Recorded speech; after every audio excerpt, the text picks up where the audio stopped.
कहानी के शुरू में एक तबाहशुदा मुल्क को दिखाया जाता है जहाँ एक लड़की जूलियट ड्राइव कर रही होती है। इस बंजर जमीन पर वो अपनी जिंदगी बचाने के लिए ऐसी चीजें ढूंढ रही होती है जिनसे उसे जिंदा रहने में मदद मिल सके। जब उसको एक जगह बहुत सी तबाल गाड़ियां नजर आती है तो वो उनमें अपनी जरूरत का सामान तलाश करने लगती है, पर यहाँ कोई ऐसी चीज नहीं होती जो उसे सर्वाइवल में काम आ सके। एक बार फिर वो अपनी गाड़ी में बैठकर वहां से निकल जाती है। दूर कहीं उसे एक गैस स्टेशन मिल जाता है।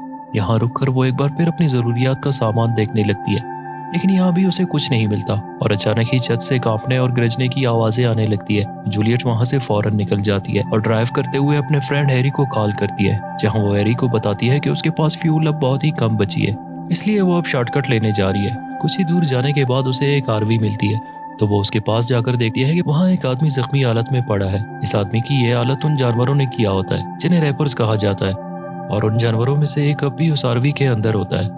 वो आदमी बताता है कि गाड़ी में खाने का सामान भी मौजूद है,